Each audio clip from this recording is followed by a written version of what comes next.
ने कहा, हे कृष्ण, पहले आप मुझसे कर्म त्यागने के लिए कहते हैं और फिर भक्ति पूर्वक कर्म करने का आदेश देते हैं। क्या आप अब कृपा करके निश्चित रूप से मुझे बताएंगे कि इन दोनों में से कौन अधिक लाभप्रद है? श्री भगवान ने उत्तर दिया, मुक्ति के लिए जो कर्म का परित्याग तथा भक्ति में कर्म, आगे इसमें भक्ति में कर्म, कर्मयोग दोनों ही उत्तम है। भगवान के लिए दोनों ही उत्तम है, किंतु इन दोनों में से कर्म के परित्याग से भक्ति युक्त कर्म श्रेष्ठ है। स्पष्ट आया? मैंने भक्ति बताया, भक्ति युक्त कर्म श्रेष्ठ है। जो भक्ति से किया हुआ कर्म है वो सबसे ज्यादा श्रेष्ठ है। भगवान स्वयं अपने मुंह से कह रहे हैं।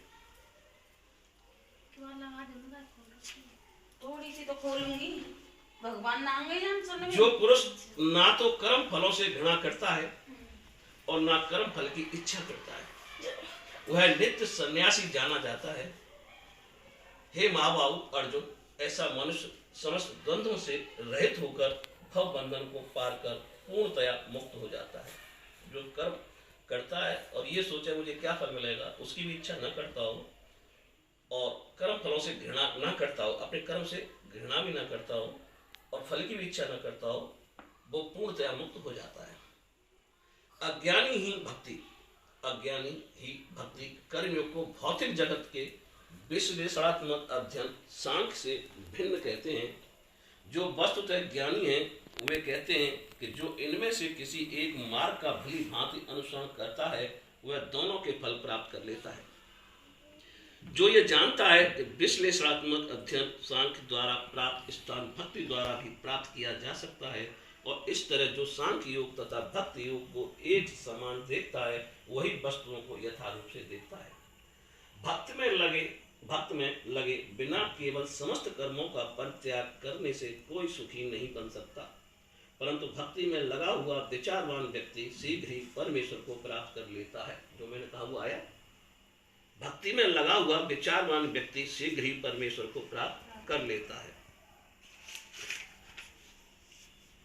जो भक्ति भाव से कर्म करता है, जो विशुद्ध आत्मा है, अपने मन तथा इंद्रियों को वश में रखता है, वह सबों को प्रिय होता है और सभी लोग उसे प्रिय होते हैं। ऐसा व्यक्ति कर्म करता हुआ भी कभी नहीं बनता।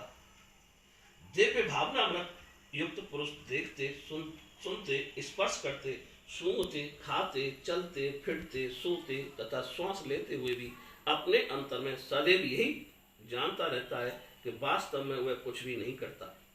बोलते, त्यागते, ग्रहण करते या आंखें खोलते बंद करते हुए भी वह यह जानता रहता है कि भौतिक इंद्रियां अपने अपने विषयों में प्रवृत्त और वह इन सब से पृथक है। जो व्यक्ति कर्म फलों को परमेश्वर को समर्पित करके आसक्त रहित होकर अपना कर्म करता है, वह कर्मों से उसी प्रकार अप्रभावित रहता है जिस प्रकार कमल पत्र जल से अस्पष्ट रहता है। कमल का पत्ता कभी भी जल से छिपता नहीं, ऊपर ही रहता है।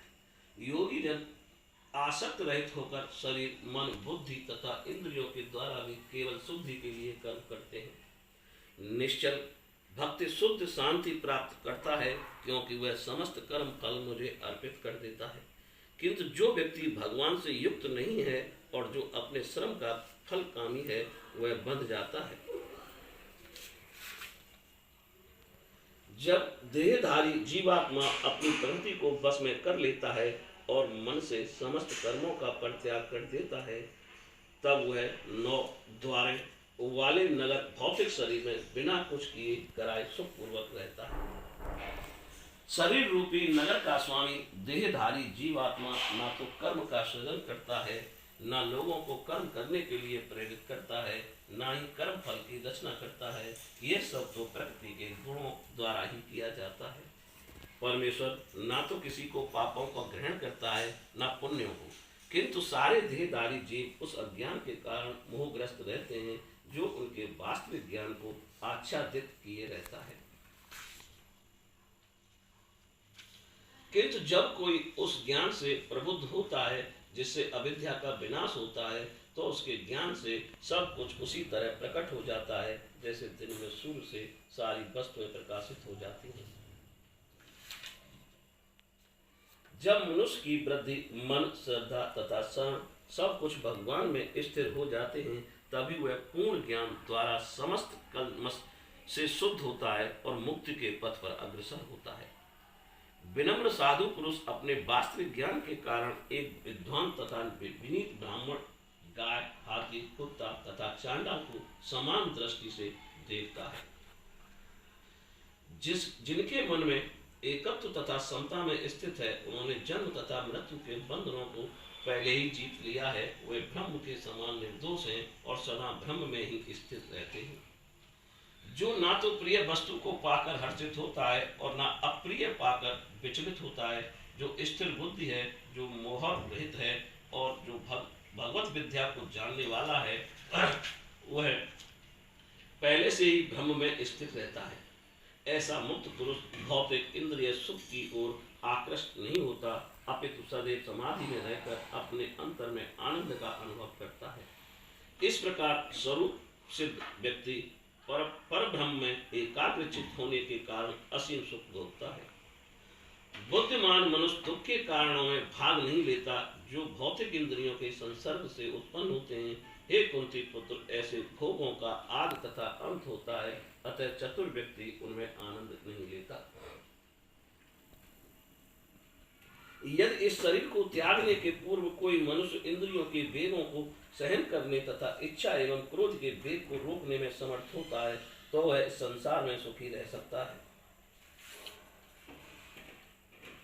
जो अंतःकरण में सुख का अनुभव करता है, जो कर्मठ है और अंतःकरण में ही रमण करता है तथा जिसका लक्ष्य अंतर्मुखी होता है, वह सचमुच पूर्ण योगी है। वह पर ब्रह्म में मुक्ति पाता है और अंततत्वा ब्रह्म को प्राप्त होता है। जो लोग संशय से उत्पन्न होने वाले द्वेष से परे हैं, जिनके मन आत्म साक्षात्कार में रत हैं, जो समस्त जीवों के कल्याण कार्य करने में सदैव व्यस्त रहते हैं और जो समस्त पापों से रहित हैं, वे ब्रह्म निर्माण को प्राप्त होते हैं। जो क्रोध तथा समस्त भौतिक इच्छाओं से रहित है, जो स्वरूप सिद्ध आत्म संयमी है और संसिद्धि के लिए निरंतर प्रयास करते हैं, उनकी मुक्ति निकट भविष्य में सुनिश्चित है। समस्त इंद्रिय विषयों को बाहर करके दृष्टि को भौं के मध्य में केंद्रित करके प्राण तथा अपान वायु को नथनों के भीतर रोककर और इस तरह मन, इंद्रियों तथा बुद्धि को वश में करके जो मोक्ष को लक्ष्य बनाता है, वह योगी इच्छा, भय तथा क्रोध से रहित हो जाता है। जो निरंतर इस अवस्था में रहता है, वह अवश्य ही मुक्त है। मुझे समस्त यज्ञों तथा तपस्याओं का परम भोक्ता, समस्त लोकों तथा देवताओं का परमेश्वर एवं समस्त जीवों का उपकारी एवं हितैषी जानकर मेरे भावना मृत से पूर्ण पुरुष भौतिक सुखों से शांति लाभ करता है।